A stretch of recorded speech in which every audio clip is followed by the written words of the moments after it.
Cette revue de la presse vous est offerte par le ministère camerounais des Transports. Chers conducteurs, l'excès de vitesse ou la vie, il faut choisir. L'inattention, l'imprudence, l'impatience ne vont pas avec le volant. Ceci est un message du ministère des Transports. Bonjour à tous et bienvenue à cette nouvelle édition de la revue de la presse camerounaise. Le quotidien Mutation par lequel nous débutons ce matin parle de spéculation et nous renseigne que le ciment est au marché noir. La vraie fausse pénurie en cours entraîne une importante flambée des prix dans les quincailleries. Nous renseigne ce matin en page 9 le quotidien Mutation. Le quotidien parle également de grève, le front social en ébullition et puis Assemblée nationale, l'Union pour le changement ressuscité. Le quotidien national bilingue Cameroun Tribune pour sa part ce matin parle du championnat professionnel de football et titre. Enfin, le coup d'envoi. Les détails sur la nouvelle saison ont été donnés hier à Yaoundé par la FECAFOOT à l'issue d'une concertation avec le conseil transitoire du football professionnel et les clubs alors que le championnat démarre mercredi à Bouddha avec l'affiche Bamboutos FC PWD de Bamenda. Douala, Yaoundé, Limbe et Bafoussam vont accueillir les deux pôles A et B constitués au total de 25 équipes qui vont s'affronter jusqu'au 29 juin prochain.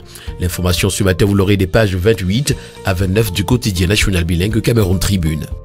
Le quotidien Le Messager quant à lui ce matin nous amène dans le sérail et nous indique que Ngongo singe Paul Biya. La célébration du 61e anniversaire du ministre d'État secrétaire général à la présidence de la République est calquée sur celui de son patron, le chef de l'État, nous renseigne ce matin le quotidien. Le quotidien s'interroge également, serait-ce là des signes d'une succession au sommet de l'État? L'information complète vous l'aurez en page 5. En pied de une, le quotidien s'interroge ce matin au sujet de l'Assemblée nationale. Qu'espérer donc de l'Union pour le changement? Le reporter indépendant, qui est également un kiosque ce matin, s'intéresse au gouvernement et il s'interroge: que vaut encore un premier ministre au Cameroun? Le quotidien Le Jour, pour sa part, nous renseigne qu'après OTS, on a TCT qui signifie trop c'est trop. C'est le primaire qui s'en mêle.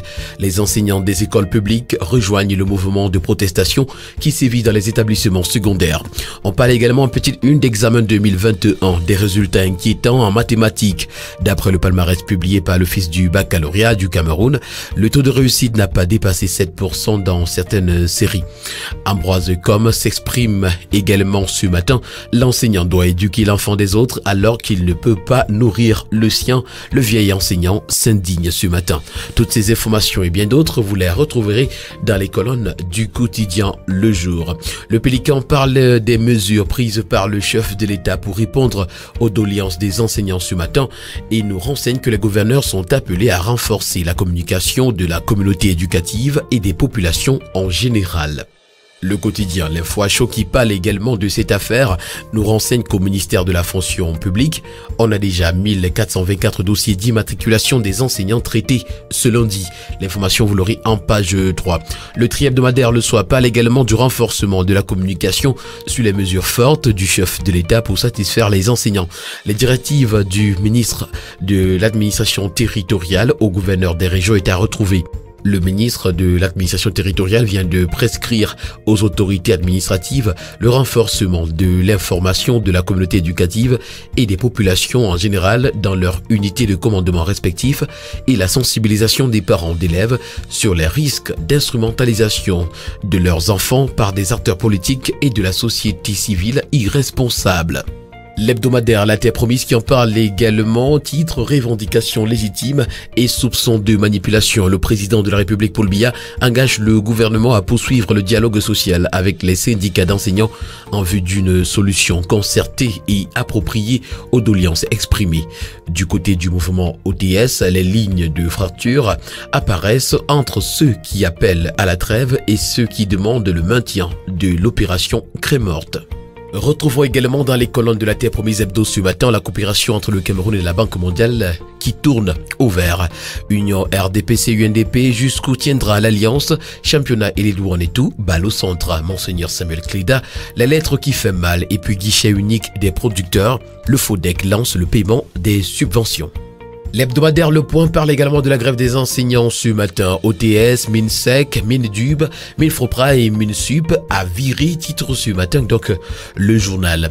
Dans le Sérail, on parle des batailles de fin de règne. Les intrigues s'amplifient. Intégration en zone CEMAC. Retrouvons les principaux fronts. Et puis Coupe du Monde 2022, l'Algérie s'organise. Le mouvement OTS et la grève des enseignants intéressent également ce matin le journal Identité qui nous renseigne que Paul Biya apporte des solutions à 8 points. Le président de la République a réagi aux revendications des enseignants pour mettre fin au mouvement de grève en apportant des réponses pertinentes. On parle également en petite une d'événementiel. Retrouvons ce que l'API est venu faire au salon Promote. Et puis changement climatique, le Cameroun cherche à s'adapter. Le quotidien qui en parle également ce matin titre à sa grande une, mesures présidentielles en faveur des enseignants. Le MINAT s'en va en guerre contre les perturbateurs de l'ordre public. Et le journal Télégramme qui emboîte le pas à ses prédécesseurs ce matin nous renseigne que Paul Biya reste ouvert aux sollicitations. En petite une, l'hebdomadaire parle de l'Assemblée nationale. Gaston Combat hante l'entourage de Cavaillé. Le quotidien de la santé, EcoSanté pour sa part ce matin parle d'épidémie et nous renseigne que 842 100 personnes sont à vacciner contre le choléra. D'après Aladi Alabas Abakar, chef service de la logistique et sous-directeur de la vaccination par intérim au ministère de la Santé publique, une vaste campagne de vaccination réactive contre le choléra va se dérouler du 8 au 12 avril 2022 dans 11 districts de santé des régions du littoral, du sud à Kribi, du sud-ouest, Bouya-Limbe, Tico. L'information ce matin, vous l'aurez en page 5. En petite une, on parle de drogue. La Cameroon Association for Neuroscience en guerre contre la consommation des stupéfiants. Natalité également, une maman donne naissance à 5 bébés à l'hôpital général de Yaoundé. Et puis ménopause, des femmes âgées entre 30 et 35 ans en souffrent au Cameroun. Le quotidien de l'économie pour sa part s'intéresse à l'entreprise ce matin et nous présente les performances de BGF e-Bank au Cameroun en 2021. Au cours de l'année écoulée, cette institution financière affiche entre autres un bénéfice en hausse de 30%. L'information ce matin, vous l'aurez en page 3. On parle d'initiative en petite une. Les trésors publics de la CEMAC créent un cadre permanent de concertation. Afrique Union Européenne, Sarah, une initiative pour promouvoir la recherche dans le secteur agricole. Classement, le Cameroun dans le top 5 des producteurs africains de cacao. Et puis CEMAC baisse des crédits bancaires au premier semestre 2021. L'hebdomadaire Expression économique pour sa part ce matin, s'agissant des capitaines d'industrie, nous présente 8 femmes à la tête des sociétés qui comptent. En haut de une, on parle de grève. 2,7 milliards de francs CFA pour les enseignants, s'interroge donc l'Expression économique. On parle de Douala également. Retrouvons le contrat plan État commune expérimenté. Et puis Sénat et Assemblée nationale, Niat et Cavaillé reconduits, s'interroge également le journal Expression économique. L'hebdomadaire Vision économique pour sa part ce matin, s'agissant des investissements directs étrangers, nous fait savoir que le Cameroun réalise les meilleures performances grâce à la Chine. En un an, le Cameroun a bénéficié de la Chine 488 millions de dollars, soit 284 milliards de francs CFA. Cette prédominance des investissements chinois au Cameroun s'est renforcée à la faveur du lancement dans les années 2010 des projets structurants de première génération. Cette enveloppe permet de porter l'ensemble des investissements directs étrangers reçus par le Cameroun à 9 025 millions de dollars, soit 5 434,3 milliards de francs CFA selon le rapport 2021 sur l'investissement dans le monde publié par la Conférence des Nations Unies sur le commerce et le développement. L'information ce matin, vous l'aurez en page 3.